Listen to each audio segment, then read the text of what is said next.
Hoje a gente está passando uma fase de muita modificação, né? Principalmente com a inteligência artificial, existem algumas áreas aí que eu não vou dizer que estão comprometidas, mas que é bom ficar atento, como por exemplo a radiologia, que é o médico Perfeito. que lauda exame, né? Ele olha lá as lâminas de tomografia, de ressonância e ele dá um laudo.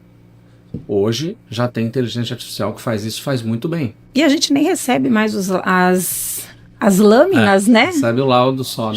Já vai embora com laudo só e é o que importa ali, né?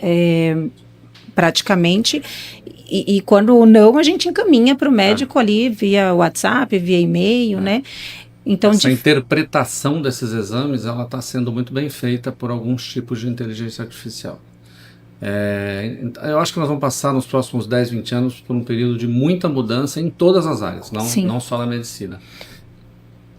A gente aqui do profissional do RH, a gente já vem vivenciando isso na prática, né?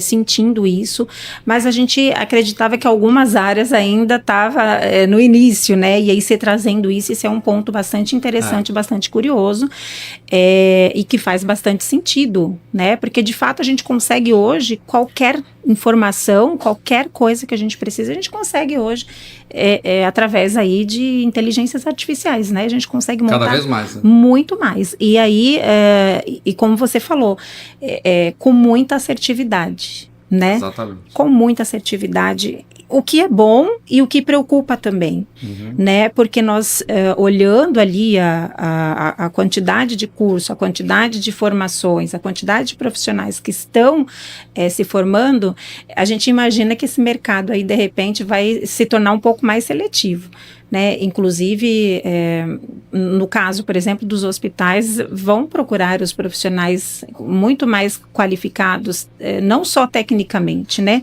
Mas acredito que no que tange ao comportamento, né? Que eu acho que é o que vai diferenciar o humano do não humano. O humano do não humano, né? Agora saiu a OAB da medicina, né? O médico, para ele poder exercer, ele vai ter que fazer uma prova. Eu não... Como advogado tem o OAB, eu acho isso muito bom também, porque isso dá uma filtrada, né, nessa quantidade de médicos que vem se formando aí em alguns lugares que a gente nem imagina. E eu acredito até para, de repente, qualificar ali e mensurar também a qualidade de cada profissional, porque como a gente já veio abrindo, né, o tema e falando sobre a questão da inteligência artificial, além de você... Além do saber ali, você tem que ter a capacidade, na minha opinião, de perceber as coisas também. Não é só, né? Porque às vezes o paciente, aparentemente, eu acredito, ele está com uma aparência até boa, né? E você pode dar o laudo ali de que ele está bem, mas se você consegue percebê-lo, além do que você vê, eu acho que isso contribui ainda mais para com um diagnóstico assertivo. E acho que se o médico não tem esse preparo, acho que acaba comprometendo ali o atendimento, o acompanhamento daquele profissional. Acho Sem que dúvida. Por isso o médico ele não pode ser um prescritor de exame. Ele precisa escutar o paciente, escutar a família, examinar o paciente. E é ali que começa tudo. Os exames ele vai pedir para comprovar um diagnóstico que ele já tem na cabeça. Perfeito. Mas o que a gente vê muitas vezes hoje é assim, o paciente senta, faz uma queixa, estou sentindo essa dor, estou sentindo isso, aquilo, e sai de lá com um monte de exame, e às vezes o médico nem conversou muito bem, nem colheu as informações que deveria, às vezes porque também tem muita gente para atender, né? Principalmente a gente sabe que na saúde pública isso acontece muito, né? A gente tem no SUS... Acho que esse é o principal ponto, né? O médico senta ali, tem 100 pessoas para ele atender. Para ele atender sozinho. Todo mundo reclamando porque não quer esperar. Então é uma situação com vários vieses. Né? Sim, e aí eu acho que entra a vantagem das tecnologias, das ferramentas, né, para facilitar esse lado, essa parte mais processual do atendimento, de repente sobrando tempo para esse atendimento mais humanizado mesmo, né, aonde consiga se conversar mais com o paciente, olhar mais para ele, perceber mais e fazer um diagnóstico mais assertivo de repente, sim, né? Sim. Muito bom, interessante. E aí pensando pensando no hospital de transição, né? O hospital de cuidados paliativos, o que você pode trazer aí para o nosso telespectador no que tange a orientações, informações? Eu acredito que muitos desconheçam, porque eu vou ser bem sincera, né? Eu não tinha tanta profundidade e aí com o convite fui buscar mais informação. Então acho que esse é um momento para você trazer aí, né? O hospital em evidência, né? Falar um pouquinho mais dele. Fique à vontade. Eu acho importante a gente primeiro, principalmente porque quem está nos ouvindo são pessoas leigas, a gente conceituar o que é um hospital de transição. Perfeito. Né? O hospital de transição, ele não é um hospital de cuidados paliativos. Essa é a primeira coisa que a gente precisa deixar clara. Perfeito. Ele é um hospital que também atende a esse público cuidados paliativos. O hospital de transição é um hospital com uma complexidade menor. Ele não tem UTI, ele não tem centro cirúrgico, ele não tem pronto-socorro. Ele atende o paciente que já saiu da grande complexidade. Então, eu vou exemplificar com um caso, perfeito, que aí fica mais fácil. O paciente teve um AVC, foi para UTI, foi entubado, gravíssimo, teve que fazer diálise, evoluiu bem, saiu e foi para o quarto. Ele está bem, ele está estável, ele não precisa mais daquele hospital altamente complexo. Ele vai para o nosso hospital para transicionar para casa. Por isso, o hospital de transição. Bacana. O hospital de transição é um hospital que fica entre a casa do paciente, que pode ser ou não home care também, e o hospital convencional de alta complexidade. Nós atendemos hoje no hospital de transição, basicamente, 4 tipos de paciente.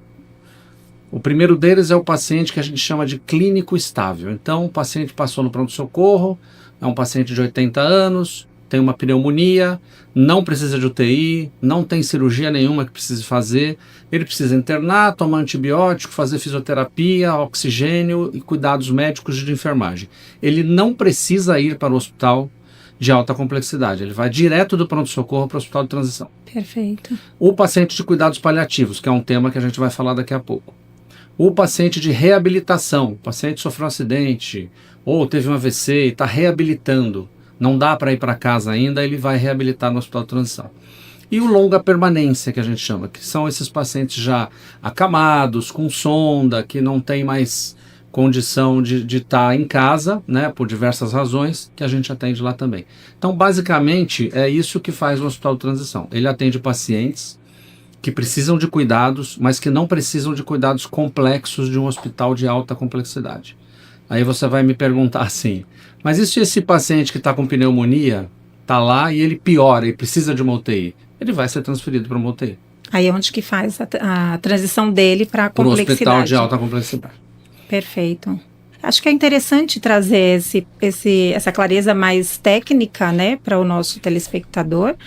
E só terminando, a outra característica de um hospital de transição é o cuidado humanizado. Perfeito. Né? Que obviamente está presente em todos os hospitais, a gente sabe disso, mas no hospital de transição a gente tem um nível diferenciado de humanização, porque a gente tem uma estrutura física diferente, nós temos lá o solário, os pacientes lá não têm enfermaria, só apartamento, então a família tem privacidade para ficar com o seu familiar. Se ele quiser levar o cachorrinho, o gatinho dele para ficar com ele, ele pode levar.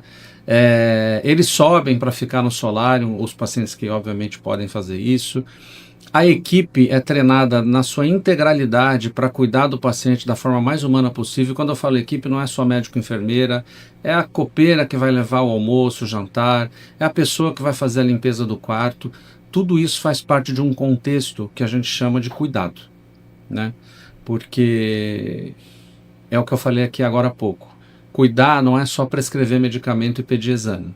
É ouvir a família, ouvir o paciente, conversar com a família, conversar com o paciente. E eu acho que a maior dificuldade que a gente tem hoje na saúde é ter pessoas capacitadas e treinadas para proporcionar humanidade.